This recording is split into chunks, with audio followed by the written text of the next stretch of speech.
wait, shit.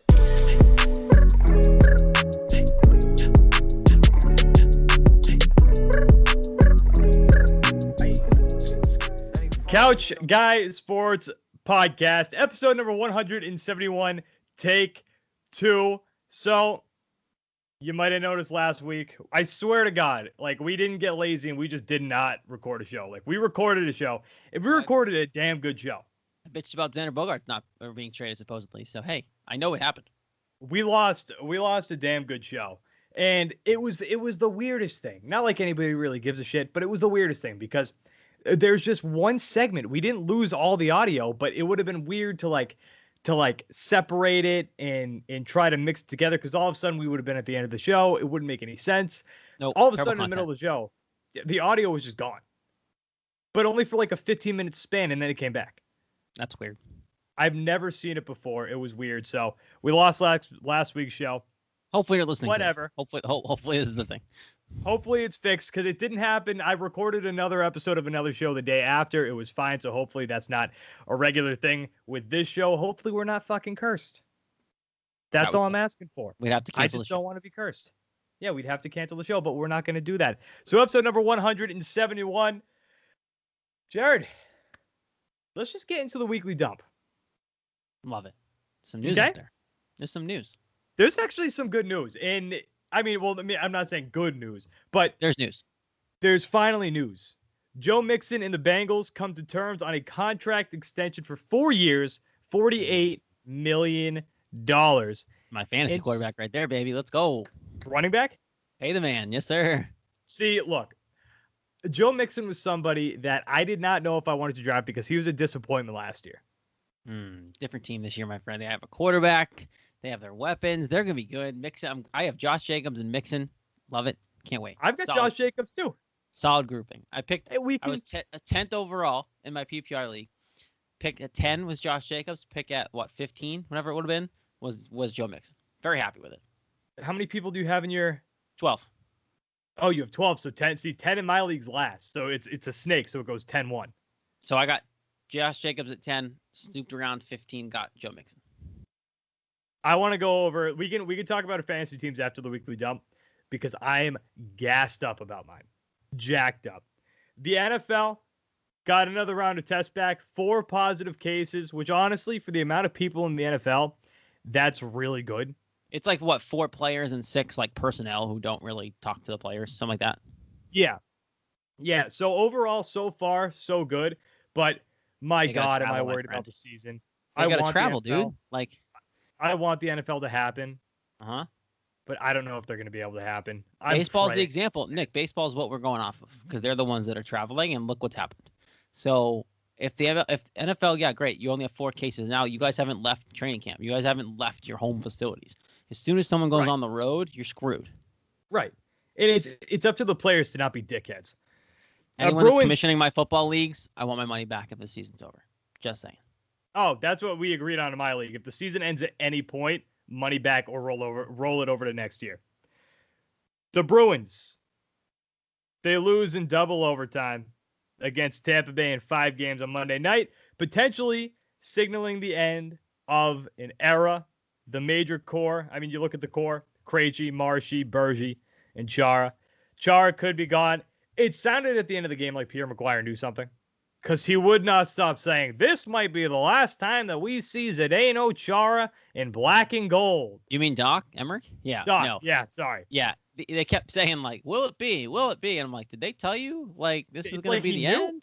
Like, I don't think it is. I think he's back. I think you keep him. Rask comes back, unfortunately.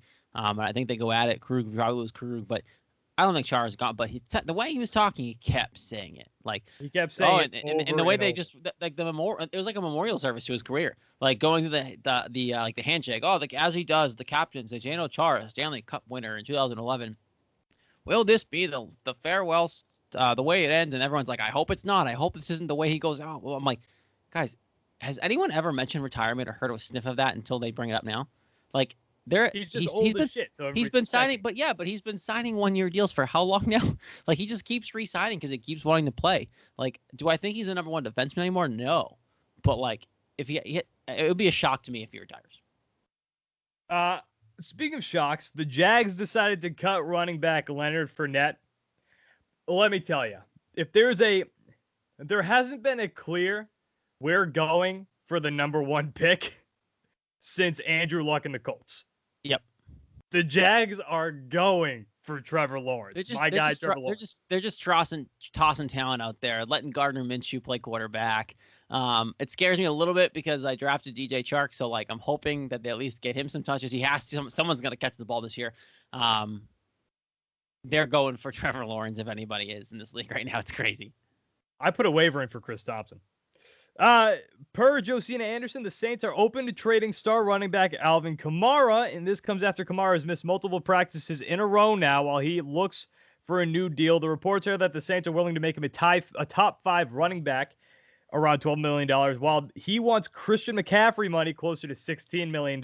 And then Kamara comes out and says, well, I didn't ask for a trade, and he thought they were progressing towards a solution. So sounds like it was a shock to Kamara, but who knows? Might just be a leverage play. The trade deadline for the MLB was on Monday, the 31st, and the Padres, Jared, I think the Padres are actually like, hey, let's fuck. Yeah, Slam Diego has basically been like, all right, guys, we have like a month left in this weird-ass season. Let's just go all in and get everybody we possibly can. Let Don Arcelo keep having some fun in the booth with some good baseball, and let's just go for it. Who gives a crap? And it's not like the Dodgers have been playing. I mean, they're playing well, but like San Diego's not a bad team, and you add all these pieces they're getting. It's crazy.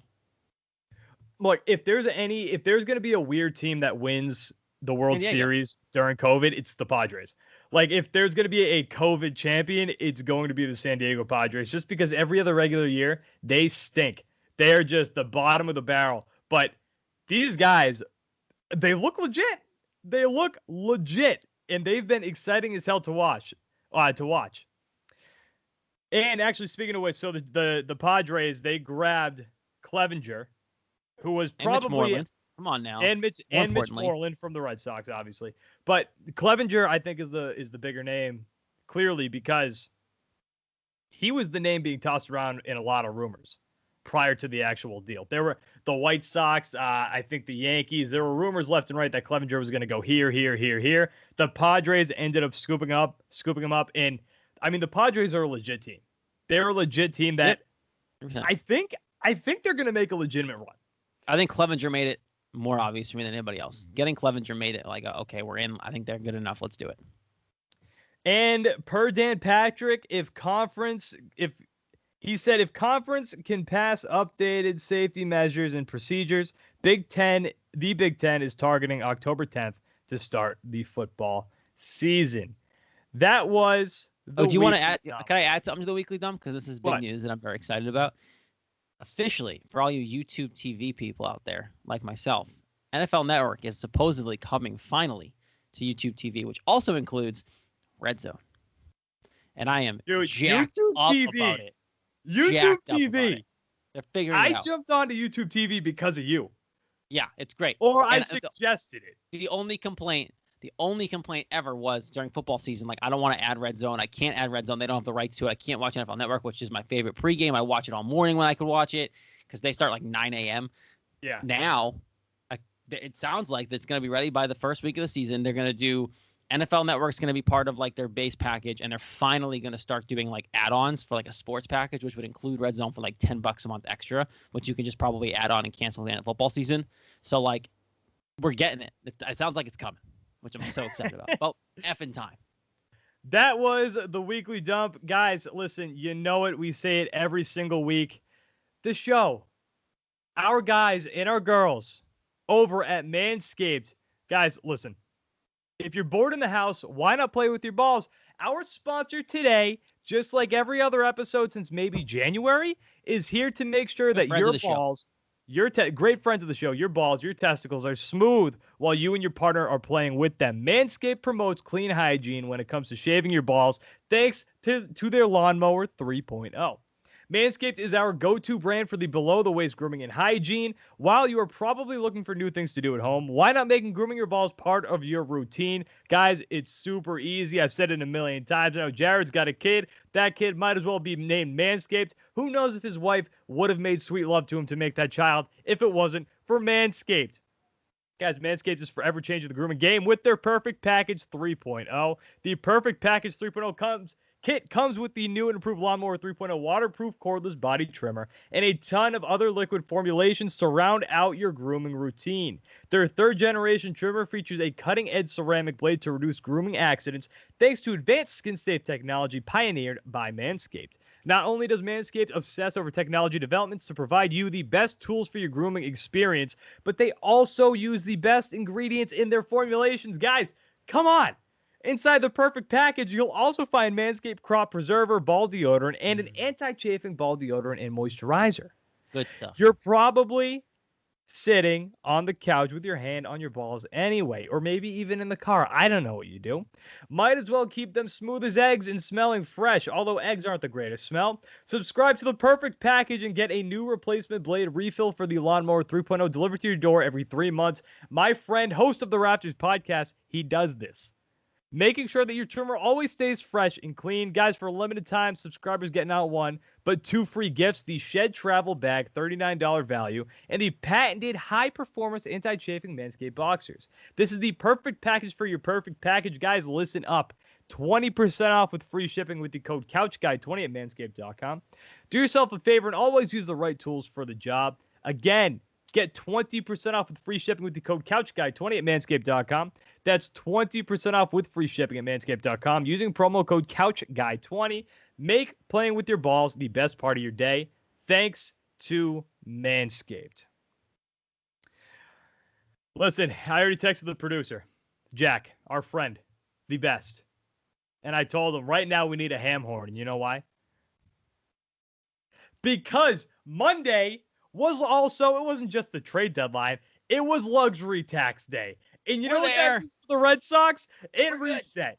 The season can end now. It doesn't even matter. The luxury tax is reset. And we're going to talk about this more. We're going to go over the Red Sox trade deadline a little bit. It really wasn't too exciting. I think it says more of who they didn't trade than who they did trade more than anything. But it's luxury. It was luxury tax season. That's what mattered for the Red Sox. That's why they got rid of Mookie. And listen, I know they got Chaim Bloom now running the show. Okay, I understand that. And I know people, for whatever reason, think that the Red Sox are cheap because they let Mookie Betts go. Can I remind you guys that they also had, might not have been the smartest contracts, but can I remind you guys that they've won 4 World Series? Not that I'm kissing the ass of the Red Sox by any means. I'm not. The ownership pisses me off almost just as much as everybody else, not as much as everybody else. But they've won 4 World Series, and they've also had the top payroll in baseball, if not top 3 payroll in baseball for the past, 4 seasons? Yep. They're not cheap. And just because Chaim Bloom's here doesn't mean that they're going to be cheap. I think Chaim Bloom's here now to rebuild the farm system mostly. And I don't think Red Sox ownership is going to let Chaim Bloom run the Red Sox like the Tampa Bay Rays. If anything, I think they're going to have Chaim Bloom run the Red Sox like a juiced, steroided version of the Tampa Bay Rays with money in their pockets. Yeah, I think that's the thing is, people forget, this guy knows what he's doing. And I'm all against, he didn't trade JD Martinez, kind of weird. Maybe they talked to him and he wants to be here long term. I don't know. For some reason, they value Jackie Bradley Jr. still. But I can see in the right. Wild quote. Yeah, but I can still see, in the long term. And, who knows? Now Jackie has to decide to come back. But overall, Chaim Bloom, I'm still for it. It hasn't done anything yet to, piss me off enough to be I'm out on him. Mookie Betts had to be traded. Someone had to do it. We've talked about that. It's more the lack of what they did than anything else. Right. So obviously they kept the core together, and I never believed the John Heyman, respected reporter. I get it, but that guy is wrong all the time. And he didn't necessarily say that the Red Sox were going to trade Xander Bogaerts. He didn't say that at all, but he gave it a 20% chance. And he's the one that fueled it. And when people have brought it up, obviously I got pissed off about it, and I think a lot of people did. But I think it was Sam Kennedy, right, who said it. We're keeping them. We want them here. It would have to be, and even Vasquez, the reports were for the Mets asking price, it had to be super high. These guys are, Chaim Bloom's not going to just deal people off to deal them, but I think when it comes from a guy like Heyman, people are oh, what does he know?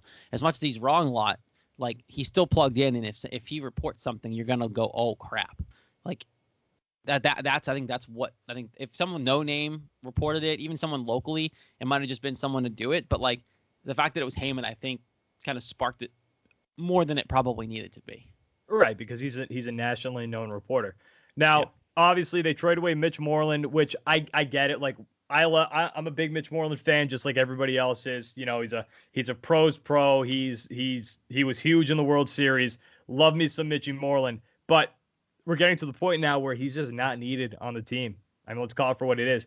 You've got Bobby Dahlbeck sitting right there waiting to come up into the majors. He's already here. The guy debuted.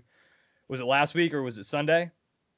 Sunday. It was a few days ago, and in his debut, he hit a home run. The kid's going to be a powerhouse for this team. Wait, didn't they call him up on the deadline day? Like, wasn't it the same day they traded him all the way? It was the same day they traded Mitch Moreland, but I think Mitch Moreland was a day or two before the deadline. Oh, maybe it was Sunday. Maybe it was Sunday then. Yeah. So Bobby Dahlbeck, he debuted with a home run, and people also have to know, not a lot of people pay attention to the prospect system, but there's another kid coming up that they have high hopes for. This kid is expected to be a stud for the Red Sox, Triston Casas. And he's another first baseman. So, if anything, I mean, Triston Casas at first base, I don't know what they're going to do. They're logjammed at first base. You eventually expect Triston Casas to be at first base. Maybe you trade Bobby Dahlbeck. Maybe you eventually wait for Bobby Dahlbeck to be the DH if JD Martinez leaves. I mean, do you trade Michael Chavis? You move Michael Chavis to second. I mean, trade him. Like, you could even trade Michael Chavis. Like, I think Michael Chavis is a better chance of being your second baseman than someone else, but then you also have Jeter Downs in the system, who supposedly is going to be the next guy. Yeah. So, like, I'd rather one of those Jeter Downs guy, and Jeter Downs has a guy, like, a build more like a second base. Like, I could see Chavis being dealt off his hype, and you get something for him, and then you keep Jeter Downs and all that stuff. But you could get a good piece for one of those three guys. They're very highly touted prospects. And I think that's important. Now, if you're going to trade Bobby Dahlbeck, I believe he's 25 years old. It probably has to be soon because 25 years old is kind of on the older end for a prospect. Like, this is the time where you have to get this guy into the majors. Now, again, I think one of those three guys eventually is going to be traded because I just mentioned that logjam. They've talked so highly of Triston Casas. I cannot see them getting rid of Triston. Did you see the piss missile he hit in Sim City? Yes. Like, I think it was off of Weber. Because he was down there. It was a missile. It was like 415 feet into the bleachers. You heard the ding because no one's there. And it was absolutely – I'm like, dude, this guy – and he's thick. Like, I didn't realize how big he was because I remember, like, watching him play baseball. He's bulked up since he's thick. Like, the Red Sox have no problem finding hitters for some reason. They can't find pitching. But you look at that kid, and I'm like, you do not trade him. You already got rid of Moncada, who we also, when he was coming up, said was thick. And now look what he's doing in Chicago. So – that's the guy I do not trade. Like, you can trade. Moncada's been yoked since he was like 8 years old. That's what I'm saying. Like, and you just dealt him. You just said, yeah, we want Andrew Benintendi instead. So you got to keep that guy. The way he hit the sound, the pop off the bat, like, whew, my lord. Yeah, so you're right. I think they definitely, and I don't want him to trade Triston Casas either. I'm excited for that. And you're right. You do have Jeter Downs coming up, who assumably is going to be your next guy at second base. So you're right. Maybe you do trade a guy. Maybe you keep Bobby Dahlbeck as like a backup option for the infield, maybe third base, first base when you got to give one of those guys off, platoon him there because he's a third baseman too. Maybe you do that with Michael Chavis, but Michael Chavis is a starter caliber player, so I think you'll get more of a return for him. Eventually, if you do decide to deal for somebody, he'd be a great trade deadline piece in a regular season. Yeah. Now, so they kept the core together. I wouldn't be shocked if Jackie Bradley's back next year on like a pretty team-friendly deal. I don't know what he's going to get. He'll be back because even on the market, how much is he really going to get? All he can do is play defense. Like, he'll get more somewhere else, I think, because I think he'll get more somewhere else. But Jackie Bradley is defense at this point, and it's just like anyone that sits here and goes, if he leaves, everyone's going to regret it. And I'm like, I think I know what his defense is, but he also hits like 100 every season. So, like, I don't care that much. I'm surprised they didn't trade him, but also, like, really, what was the market if he's going to be gone? Like, especially as a free agent, especially as a pending free agent. Yeah, like, you think about it this way, like, your typical pending free agent, like, lame duck player, whatever the word is for it, I'm blanking here. Rental. Like, your classic rental isn't Jackie Bradley Jr. No. Like, someone's not trading something for Jackie Bradley Jr. to help come win. Like, Jackie Bradley on a contending team right now, and most of the people that would need him would be like a fourth outfielder who would need to come in to play like the 7th, 8th, 9th in the World Series. Like, that's who would trade for him right now. Like, you're not renting him right now as a contender. You can just get him in the offseason and put him on your bench. Like, that's what he would be if he didn't come back here.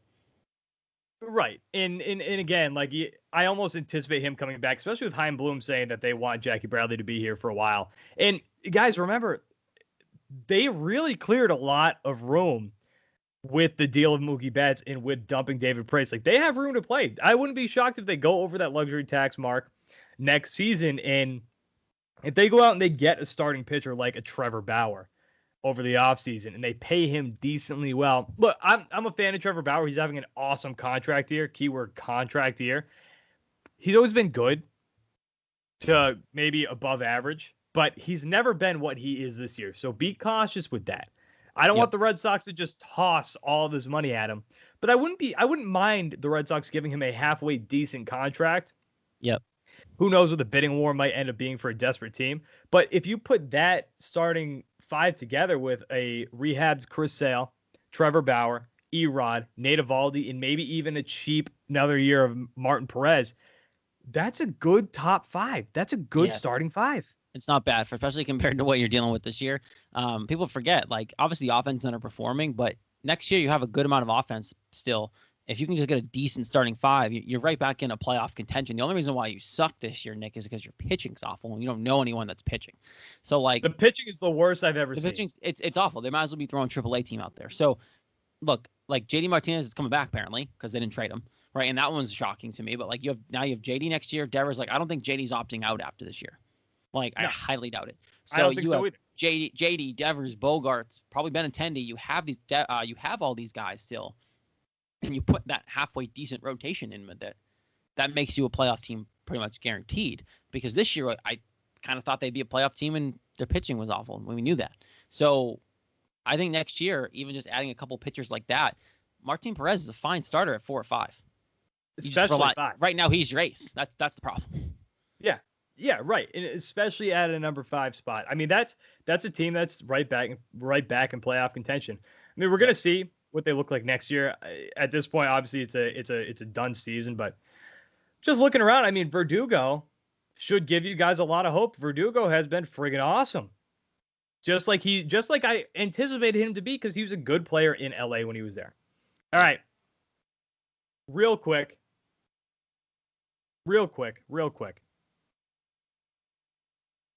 Guys, MyBookie.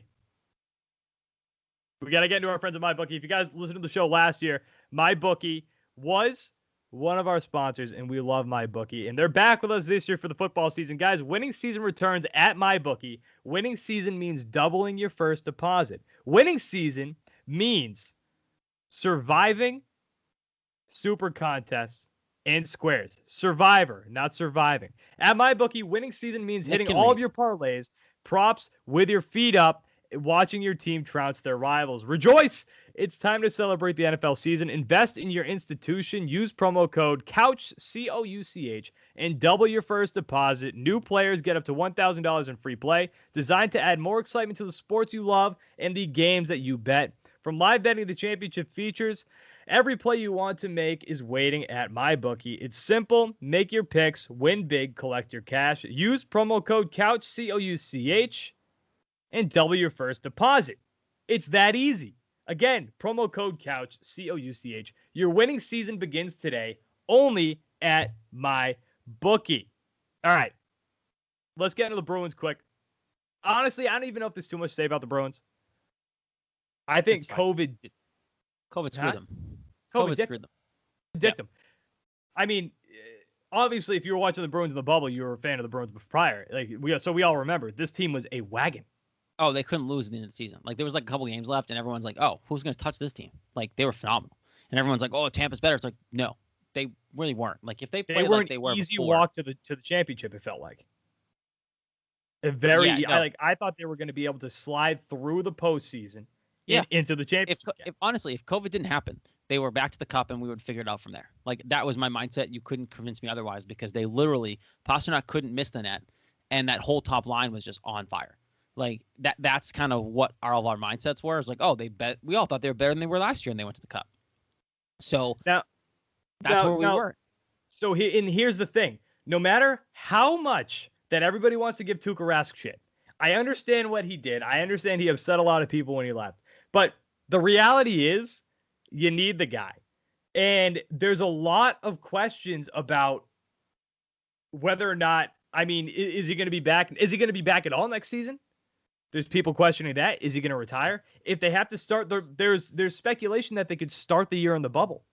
And Tuukka left the bubble. So now the question is, if they start the year in the bubble, is he going to play in the bubble? Yep. You need Tuukka Rask. Because we saw what Halak is. Halak is a great 1B. A great 1B.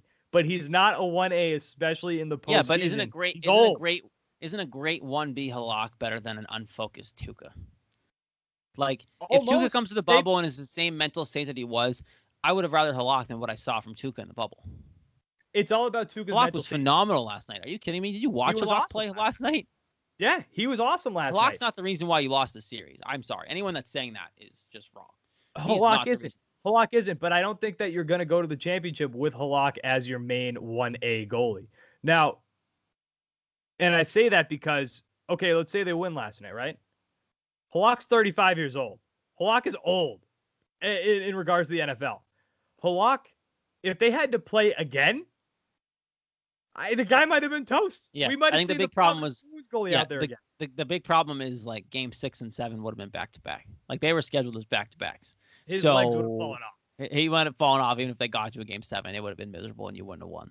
Look, Tampa in the bubble was the better team by far. They shouldn't have won the way they played. But you also have to think about it. People are like, oh, they got smoked. 2 games went to overtime, and Bruins could have easily won both those games. So they really weren't that far off. I don't know how they did it the 4-1. Yeah, I don't know how they were like they almost like doubled the shots. Yeah, I was looking at the shots in double overtime as it's like they leave it on the screen, and I'm like, how is this game not over? It was like I don't understand. Something shots for the Bruins. Yeah, it was insane. They put everything they possibly could on net. It just didn't work. It's fine. Season's over. Go Celtics. Go back. Honestly, like thank God we've got the Celtics because if we did not have the Celtics, look like they're one of the best teams in the bubble right now. Like yes, they are hands down. They swapped. They legit just flopped. Like Celtics can't be touched. People watching the Raptors. Are we switching the Celtics? Can I go? Are we done with the Bruins? I want to talk about Char for a quick second because we talked about Char for a half second at the top. Do you think the championship window closed? And B, do you think Char is done? Window's not closed because I think you could win a championship without Chara the way he is now. And you saw Krejci like this could almost like crying on the podium like, oh, is this the end? You think about the core group. It kind of hit me at the end of that game. We only have a couple years left. So like them saying that, meaning like, okay, they all want to come back. I don't think you're getting Krug back anyway if you keep Rask. But I don't think Char is done. But the Bruins, if they bring him back, have to please, I beg you, play him on the third defensive pairing. Like he cannot play with McAvoy all the time. He cannot be up there. I know McAvoy's been your ice time leader, but like Chara cannot be relied on as heavily as he had been, and you saw it. And like someone made a point, I forget where it was, but like if the way it worked out when they got shut down and where the bubble started, it's almost like this was next season for Chara. And you just saw the age catch up to him of like what it would have been like in training camp at the beginning of the 2021 season. You're not going to get much better from Chara if you start a few months in another bubble. Even without a bubble, this is what you're going to get, I think, moving forward. I'm all for keeping him, but he cannot be a first pairing defenseman. Right. And my biggest concern is with losing because Chara has been a top defenseman. He's been your top line defenseman. Yep. Who could you hypothetically move up? Krug? Krug's gone, most likely. Krug's hitting the free agent market. Yep.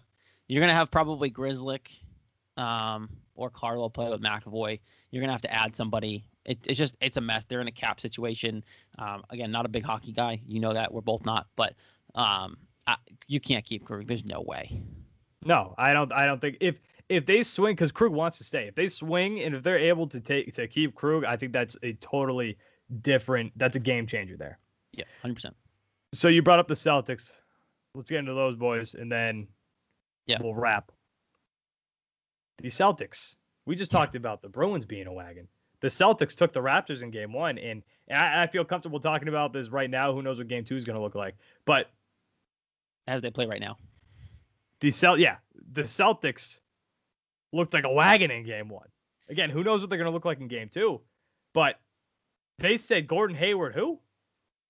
Yep. They stepped on the Raptors. Well, and we've seen this trend, right? When Gordon Hayward leaves, injury, whatever, they look good.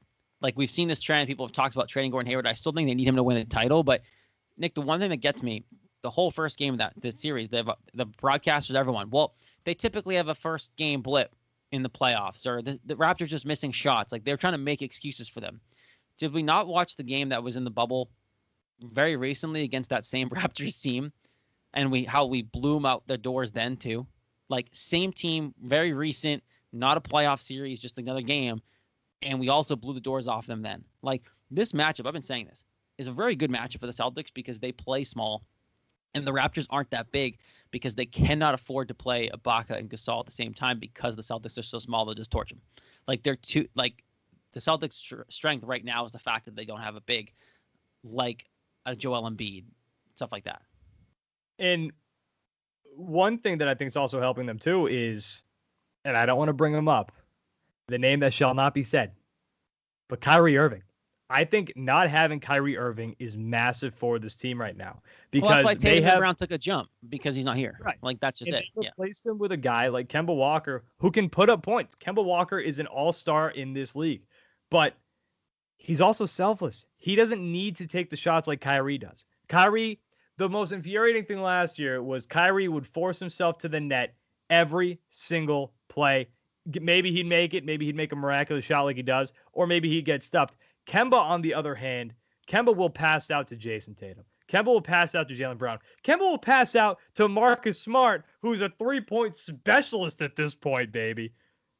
We've only seen Kemba take over when he had to. Like, we haven't really. How long this season have we gone since we used the word cardiac Kemba? I've only used it recently, like when Hayward went down and he started to have to play. And now you're watching it, and Kemba looks like the best player on the floor because he has to be. But he's been willing since day one to let Brown and Tatum do their thing, give the ball to Gordon Hayward, give the ball to Marcus Smart. And now, on top of that, Tice had one of the better games. And then you look at Robert Williams, who the bubble's been like his best friend. Out of nowhere in the break, he just increased his success and skill. And now all of a sudden he's having impact. Robert Williams looked phenomenal in game one. And he was a huge reason why they won that game. And just because of the athleticism and the windmill dunk he threw, like he just did everything. And that's a guy that not a lot of people nationally are talking about. I'm hoping he plays a little bit more tonight too and just has that same impact because I think he's a big piece to play behind Tice when Cantor can't keep up with the Raptors. This bench that everybody was talking kind of down on prior, like as the bubble opened up. I mean, it's still not great. It's not great, but it's definitely played above their expectation, which I think is absolutely massive for what this team's been able to do. And I think another thing that has been incredibly important for this team's success, and it's going to be as they continue through the playoffs, is, okay, Brad Stevens has hammered into this team's head that fundamental defense is critical. This team looks like a classic CYO team out there right now. Hands up. They are so fundamentally sound. It's insane. It looks like a great college team. It looks like a great college basketball team. Yeah. And that's why they're coaching them. And they just give up an easy layup. But like the way they're playing defense, as we talk about. Don't talk about that now. It's a solid hands up. They're teaching the rookies are figuring it out. Like they're just getting taught the right way. On cue, by the way, your guy the 3-point specialist just hit another one. Because dude, he's elite. He's elite. Get him in the 3-point contest next year. He'd win 100%. If Marcus Smart isn't in the 3-point contest next season, we are missing out big time. Big time. But hey, I mean, honestly, by the time this show happens next week, we might have more information on the Celtics Raptors series. Who knows? Maybe everything we just said could go out the window, or maybe they just have a phenomenal first 4 games. But we'll see. Jared Scally, Nick Qualia, semi-quick show this week for things that are out of our hands. I'm a dad. Put it that way. Jared's a father. Well, I guess technically it's in his hands. But Jared's a father. Yeah. Thanks to Manscaped. Jared's got to do what he's got to do. No big deal. We got everything that we needed to in the show this week. Nick Qualia, Jared Scally. Guys, thank you to our sponsors. Remember, Manscaped, promo code CouchGuy20 at manscaped.com to get 20% off and free shipping. I know a bunch of people who have used the code and they love the products. And also, new sponsor, MyBookie, promo code COUCH. Guys, double that first old sponsor. New old sponsor, old friends coming back for more. MyBookie, guys, it's that easy. You love gambling like I do. Go do it. It is that simple. Check out everything on the YouTube page. We've got our new fantasy show, Your Fantasy, Two Dudes, Fake Balls, fantasy sports show. Right now, obviously, very fantasy football. They called the Leonard Fournette thing. Yep, they called him a sucker. Look what happened. He's gone now. All of a sudden, that's the magic of the Your Fantasy. The Your Fantasy universe, that's the magic right there. They called him a sucker. Now he's off the team. And also, BSP's Blocked This will be back this week after taking a break last week with all of these stuff happening in the world. And I guess all the other podcasts on the network, I would name them all, but there's so many at this point. We got the Chasers, we got Legends Lingo, we got Jared and Alan Into the Triangle. Humble brag, just we have a list of podcasts. It's fine. We got a list. We've got the Garden Gals with Jess and Jess, our Bruins show. They're probably going to be very upset this week, but hey, whatever. And we've got a new Patriots show to Fire the Muskets. No longer Fire the Muskets. Did I get that right? Or did they change it? They changed. They had to change it. Some issue on Twitter. Some Twitter beef with another podcast You that were- might have a similar name. So, What is it now? I believe it's Third and Long. Third and Long. Okay. Forget Fire the Muskets. I could be completely wrong, but I think that's what it is. How did nobody tell me that? You should have known. You're in charge of the website. Nobody told me. Oh, what, dude, what the fuck ever. We got a bunch of podcasts. Apparently, I don't know the name of half of them because we're just changing the names now. Nick Qualia, Jared Scally. We're going to be back next week, guys. Follow us on Twitter. Everything on Twitter at Couch Guy Sports, at Couch Guy Podcast on Twitter as well. And that also goes for Instagram and Facebook for the main Couch Guy Sports account. Again, Nick Qualia, Jared Scally. We'll be back next week for episode 172. Hopefully this show actually makes it up this week. We'll talk to you then, guys. Thanks for watching, and thanks for listening. Oh, wait, shit.